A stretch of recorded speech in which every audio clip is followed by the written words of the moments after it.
Hey, podcast friends. In today's podcast episode, I want to talk about what exactly is insulin.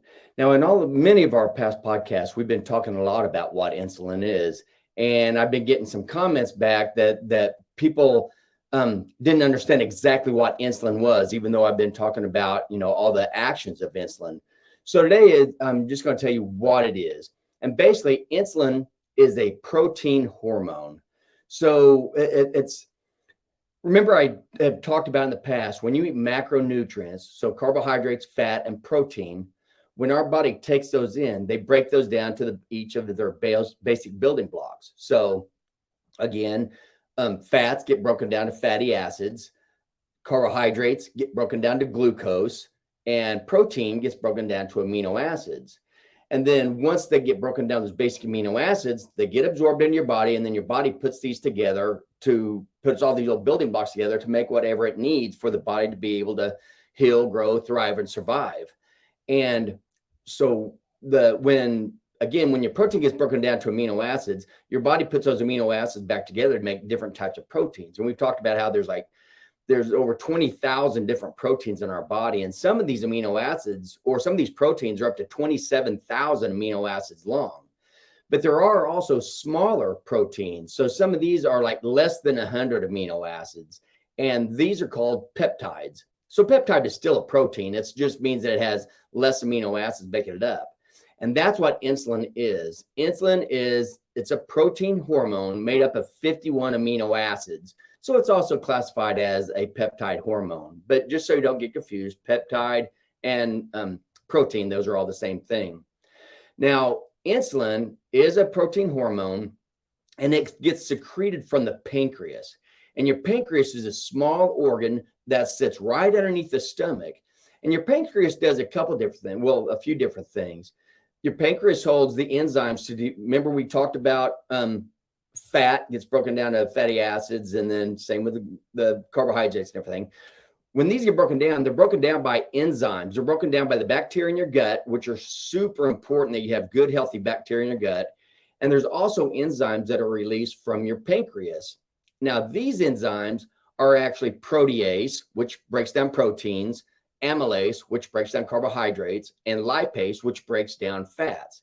And these actually get secreted from the pancreas through the pancreatic duct into the common bile duct, and then that gets released in the top part of your intestine when the food is emptying your stomach, coming out of your stomach, and then those enzymes can work on breaking those down.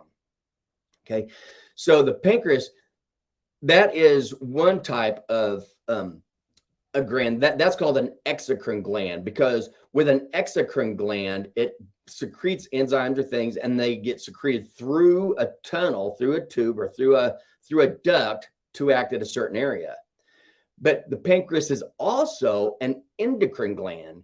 And an endocrine gland means this is an organ that produces a hormone that gets released in the bloodstream, and then that hormone floats all around the body, and it acts on organs somewhere else. So it's not connected by a duct like the pancreatic duct. So this is what's happening. So you have your hormones floating around in the blood. Now, you have several hormones in your body. We've already talked about some in past podcasts, like the hormones secreted from your intestines, from your bowels. And those are called your incretins. Remember, we had the episode on the GLP-1 incretin and DPP-4 incretin. And these are hormones that your body secretes to help keep your blood glucose low. They keep your blood glucose low, and they also try to keep your insulin levels low, because your body does not want high glucose and it does not want high insulin. Either one of those. They want both of those low. And that's where we've gotten into a lot of the problems that we've gotten into with all our ultra processed food from these man-made food manufacturers. But anyway, so what this pancreas does, it secretes both. It's both an exocrine and an endocrine organ. As an endocrine organ, it produces insulin. Insulin is the only hormone that your body produces that affects every single cell in your body. Okay, insulin affects every single cell. And the main purpose of insulin, the main purpose of it is, like I said, to keep your blood glucose levels low. Because if you have high blood glucose levels, those are very toxic to your body. They actually can cause like a rusting or a killing of your organs. So your body has different mechanisms to keep your blood glucose low. Okay. And remember, people call blood glucose or blood sugar. Both those mean the same thing, but just don't get them confused with real sugar. Like what when you think of in your kitchen, your sugar that you put in whatever people put sugar in. And that is actually called sucrose. That's half glucose and half fructose. And I've already talked in past podcasts about how fructose is actually extremely poison to our body, and we should not be putting this into our body. So I won't be talking about the fructose portion of sugar at all. So we're only going to be talking about the glucose portion of sucrose or of table sugar. But this is the glucose that's actually in our bodies. And this blood glucose, this can be used for energy. Okay, remember, there's two different types of energy. We can use fat energy, like we're supposed to use all the time. And then we use glucose energy for mainly our fight or flight energy. That's the way we're supposed to do it. But since the advent of man-made food and our new dietary guidelines of 77, we've ended up using glucose for our main energy source. And we've had nothing but trouble ever since we've done that. So the whole key is to get you back over using fat for your energy source. But anyway, so I digress. Back to insulin. When we eat food, like I said, anytime you put food in your mouth, your body is trying to, it thinks that you're giving it nutrients. It doesn't know whether you're giving it the man-made food that's killing it or the God-made food that actually is making it healthier. It's just preparing for a meal. And so amylase, like we said, amylase breaks down carbohydrates. So amylase is an enzyme that actually starts right in the mouth. As soon as you put food in your mouth, if there's a carbohydrate, your body has saliva, has amylase in it. And so the amylase starts breaking that carbohydrate down into glucose right in the mouth. So then when that gets down in the stomach, now your body is starting to produce insulin, even while there's carbohydrates in your mouth. And this is where you run into it, even with sugar, with artificial sweeteners. Just the fact of having something sweet in your mouth, your body thinks it's getting ready to drop sugar, and it doesn't want it there. So it starts producing insulin right away, whether you swallow it or whether you don't. But when you do swallow it, now you have these carbohydrates in your stomach. Your stomach wants to keep those in there for as long as possible so your blood glucose doesn't go very high. So it releases this GLP-1 to keep the food in your stomach and slowly release it. But once it gets released and the glucose or the carbohydrates get broken into glucose, that goes into your bloodstream. And this causes your pancreas to release insulin from the from the beta cells. So your pancreas senses the glucose, releases the insulin. Your insulin goes into your bloodstream. And what it does is basically, you can think of it like it goes to every cell that it needs to, and it opens the door and it allows the glucose to go in. Okay. So that's what insulin does. It's a hormone that regulates how your glucose goes into your cells. That's what most people know of it as. But actually, insulin is an anabolic hormone, meaning it makes things bigger. Every single thing that insulin touches, it makes bigger. So it takes glucose, crams that into cells, as much as it can until the cells gets full, and those cells get bigger. Any excess that's in the blood, it takes that and it puts it into a little glucose brick so you can store it. And we'll talk about these little glucose bricks in a little bit. But it causes you to store it in your liver. And you only have about 10% of your liver and 1% of each skeletal muscle that stores glucose as these little glucose bricks called glycogen. After that, it takes all the carbohydrates, and insulin is what takes the carbohydrates, causes them to be turned into triglycerides, which is a form of fat. And we've talked about this in past podcasts also. But when it turns it into triglycerides, when your insulin levels are high, it forces your body to store all that fat that it's producing. So you need to get your insulin levels low so it does the opposite and starts having you burn your fat for your energy source instead of storing the fat. But that's why insulin is called an anabolic hormone, because everything it touches, it gets bigger. One of the problems with this is also it makes other things bigger also, like your blood vessel lining. It makes that thicker. If you keep your insulin levels high, very high for constantly, which what people do now when they're eating carbohydrates from grocery stores, and they're eating all these carbohydrates every 3-4 hours all through the day, you're keeping your insulin levels way too high, way too long. And this is what's causing all the issues that we're seeing, mainly with obesity, with type 2 diabetes, with cardiovascular disease, with high blood pressure, with strokes, with Alzheimer's disease. Remember, Alzheimer's disease is actually called type 3 diabetes. High insulin levels and high glucose levels together cause organ damage to every single organ in your body. Okay. So this is why we need to make sure to keep our insulin levels low. And the other thing with the insulin is when you eat this, you have two different systems. You have insulin that gets released, and that makes your blood glucose go down. However it can do it, it's going to excrete it through your kidneys. It's going to push it in. It's going to store it in your as glycogen. It's going to push it into your other cells. And this is how your body gets rid of it. Okay. And so what they found out is that when you eat insulin, you basically are forcing your body to use your carbohydrates for your energy source. And this is where we start to run into trouble. And this brings up the type 1 and type 2 diabetes. And again, I gave a talk on this one. I've already done a podcast on the difference between type 1 and type 2. But basically, when you look at type 1 and type 2 diabetes, okay, these were first recorded, diabetes was first recorded in Egypt over 3,000 years ago. And this is when they first noticed that there are some people who had excessive amounts of urine. They were just going to the bathroom all the time. And then they noticed that of these people, when they're going to the restroom all the time, bees would hover around the urine. So it's real sweet. Okay. And they said it was honey sweet, and mellitus means honey sweet in Latin. So that's where they got the term mellitus when you're talking about diabetes mellitus. The term diabetes, this came about 100 years later, and this was from Greece. And again, this was when they found out that there was excessive urination also. So that's why the Greek name for excessive urination is diabetes. So this is where the two terms come together, diabetes mellitus. But now there's two different types. There's type 1 and there's type 2. And both of these have to do with sugar. But what they found is with type 1 diabetes, your blood sugar is high. And with type 2 diabetes, your blood sugar is high. So since your blood sugar is high on both type 1 and type 2, you're also excreting this blood glucose through your urine. So that's why we used to always test our blood glucose to see if we were becoming diabetic by testing the glucose in our urine.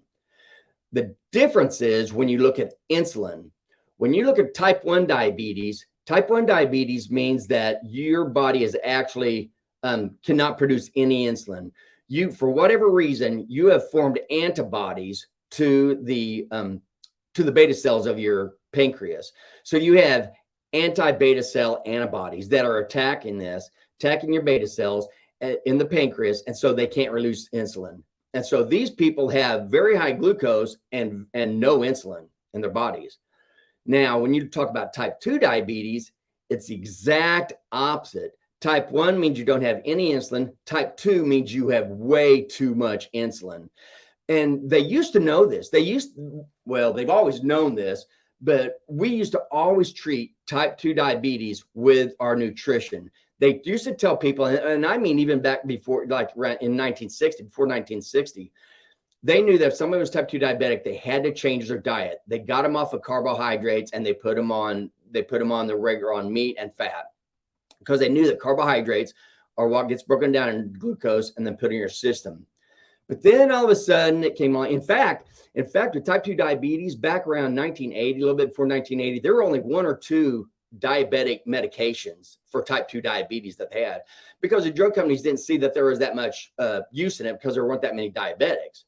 However, now, since our food guidelines came out where they're telling everybody to eat carbohydrates, now we're seeing the obesity and type 2 diabetes and everything so much more now. So now there are hundreds of different drugs that are out there right now to treat type 2 diabetes. But almost every one of these drugs do the exact wrong thing.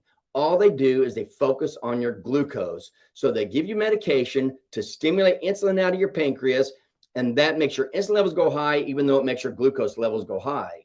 So then they do the old magic hat trick and they show people, oh, look, this drug we're giving you is working really, really well because your A1C is coming down.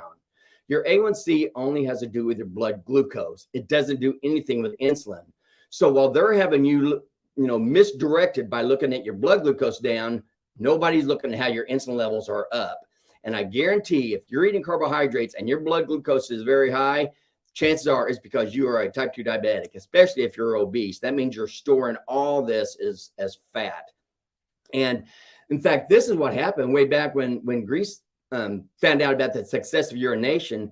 They noticed with the type 2 diabetics back then, these diabetics were mainly type 1 diabetics because they were getting smaller and smaller, which is what happens with type 1 diabetes. Because if you can't be putting glucose into your system, into your cells, then your cells aren't going to be able to grow. And what they used to think is that this was your flesh melting into your urine, because they noticed these people getting smaller, and they noticed that the sugar in their urine was increasing. And this is totally different from what you see with type 2 diabetes, which again goes with increased weight, not with decreased weight. And the other thing is, there were two different types of diabetes. There was the ones that were associated with people who were being younger and they were losing weight, and that was type 1 diabetes. That was also called insulin dependent diabetes, and that's why, because we had to treat with insulin. But then all of a sudden it came on, and we found out that now there's another type of diabetes that was associated mainly with the older people, and they had excess body weight. And this was a type 2 diabetes. And it used to be called non-insulin dependent diabetes because, like I said, we never used insulin to treat it before. But now we're using insulin all the time, which is actually making type 2 diabetes worse and making our type 2 diabetics stay on more and more medications for the rest of their life. And a big reason why this is because glucose testing is pretty cheap. You know, you can get your blood glucose tested pretty easy, and you can even test it yourself, to where insulin is just a little bit more expensive to do. So that's why, that's one reason why they don't test insulin levels. And I kind of have a feeling another reason why they don't test insulin levels is because that they know that these diabetic meds are actually making the diabetes worse. The insulin level is higher. And so this brings on what happens when you have this insulin. So insulin, it's a protein hormone released from your pancreas whenever you eat a carbohydrate, anything with carbohydrates. You also stimulate insulin a little bit when you eat protein. So if you eat a good meal, a good steak or something, you're going to have a little bit of an increase in your insulin, but not very much at all. And it kind of depends on whether you're a carb burner or a fat burner on how high your insulin levels go. If you're used to eating carbohydrates and use that for your energy source, when you eat protein, that's going to make your insulin levels go up a lot more than if you're a fat burner and then you eat protein. That won't affect your insulin quite as much.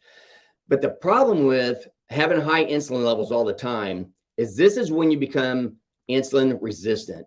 And there are a few different things that cause insulin resistance in your body. And insulin resistance basically means, for whatever reason, and we've talked about what the actual reason is in another podcast, but your body, the insulin, your cells are not responding to the insulin that your body's producing, and so it can't put the glucose in, so your glucose levels go up. And so anytime, the way our bodies work is anytime it's subjected to something over and over and over again, it becomes resistant to it. So in another podcast, we talked about leptin resistance. Remember, and leptin is a hormone. That's another hormone. Stimulates a part of your brain, the medial hypothalamus, and it makes it to where you don't feel hungry. And this is released by fat cells. However, when you have a lot of fat cells on your body, you're stimulating a lot of leptin, and so you get leptin resistance. So now, when you used to have leptin that would tell you, I'm not full, or I'm full, don't eat anymore, now we have leptin resistance. And so when you're obese, you actually make yourself hungrier just because you're releasing so much leptin. So that's leptin resistance.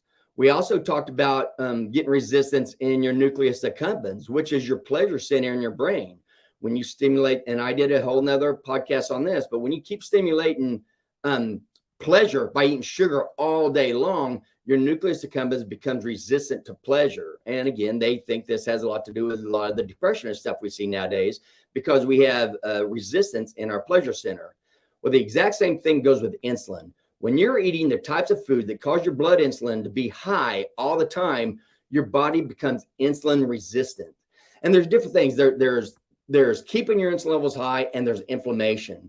And we get inflammation all over the place. All the products that we put on our hands, whether it's a lotion, if it's hand sanitizers, all this crud, it's just chemicals we're putting on our bodies, and that's more stuff that causes the inflammation inside. Then there's inflammation in all the air around us. We have inflammation in particles that are flying out from manufacturing plants and everything. And these are all coming into our lungs, and these are also causing inflammation.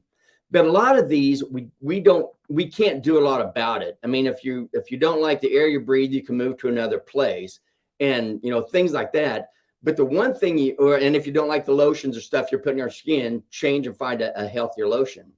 But the one thing that you have 100% control over is what you eat.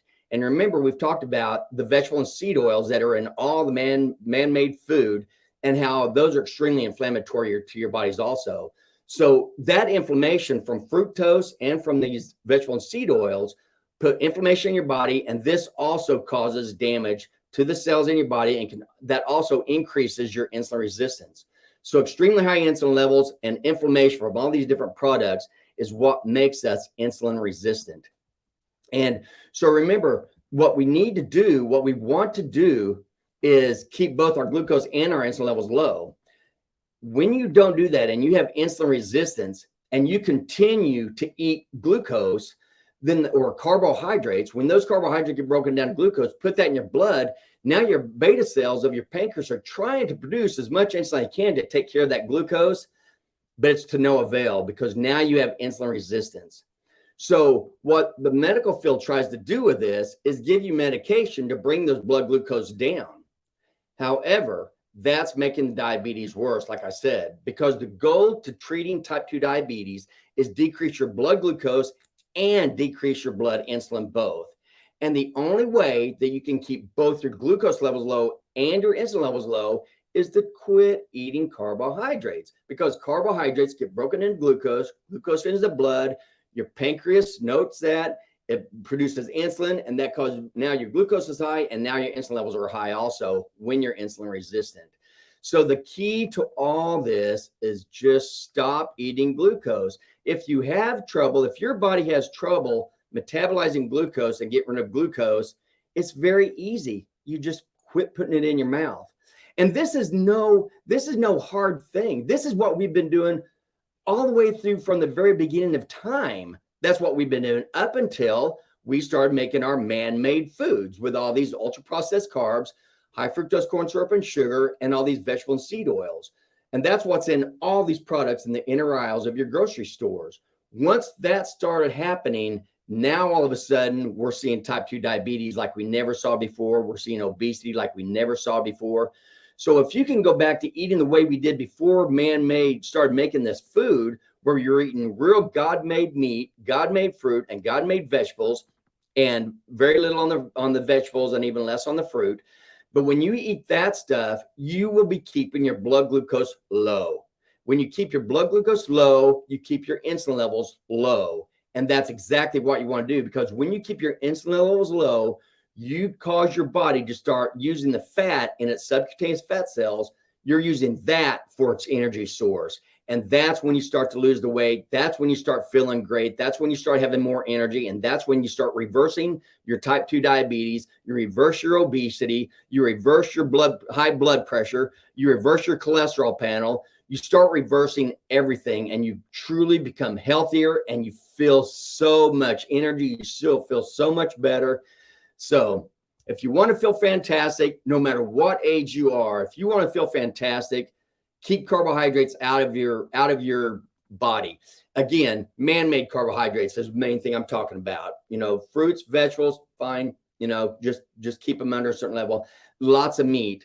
And I guarantee you, if you do that and you walk or you move every single day, okay, get your heart pumping, get your blood pumping, then you have and you drink a lot of water, which again, it's half your ideal body weight divided by 2. It's the number of ounces of water you should be drinking every single day. Your ideal body weight in pounds divided by 2. That's a number of ounces you should drink every day of water.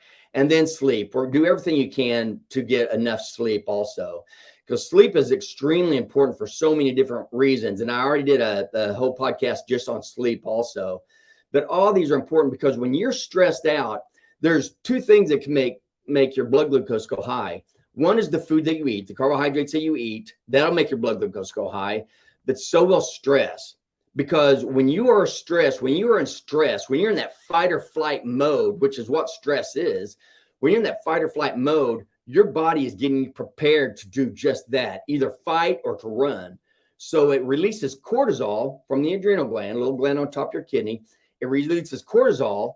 Cortisol goes to your liver, to your pancreas, and that stimulates what's called glucagon. And glucagon makes those glycogen, the little glucose bricks, those break down and put glucose into your body, into your bloodstream. So when you are stressed all the time, you are in fight or flight mode all the time, you're releasing cortisol all the time, and cortisol does a bunch of things around the body. You are always continuously breaking down your glycogen stores and putting glucose in your body, which is constantly raising your insulin levels, which is against everything we're wanting to do. So being able to manage your stress has so much to do with your health. If you can get good water, good sleep, good exercise, good nutrition, and manage your stress, you will feel so much better. And because stress is horrible for everything. It's horrible on your whole body. And that also leads to insulin resistance for the same reason that we just said. So I know that's kind of a long thing, but there's a lot of different parts. And I really want people to understand how all this has just changed just since the late 1970s. We used to be so much healthier before this. And so I can't explain it to you enough. I really would like for everybody to quit shopping in grocery stores and do your shopping from farmers markets, where you can know the farmer, you know where the meat is you're coming from, you know the good, healthy, ultra food of eggs and where these eggs are coming from. You know, when the vegetables and the fruits that you see there are seasonal, which is what you want. You don't want to eat stuff that's out of season. We were never supposed to eat all this fruit all year long. Strawberries in December, that's unheard of. And it's because it's not healthy. You know, the different things you have to do to make this food last longer and be able to be shipped is not healthy for your body. So if you have to eat that stuff for whatever reason, go ahead. But if you don't have to, and you've got a local farmer's market and you can buy all your fresh fruit, fresh vegetables, fresh meat, fresh eggs, straight from a farmer close to you, you're going to be so much better off. So I know I'm like a broken record, but I just thought I wanted to tell you that just a little bit. And that's all I've got for today. So thank you for tuning in. And once again, thank you so much for listening, and have a great week. And remember, make simple, healthy choices to live a quality life.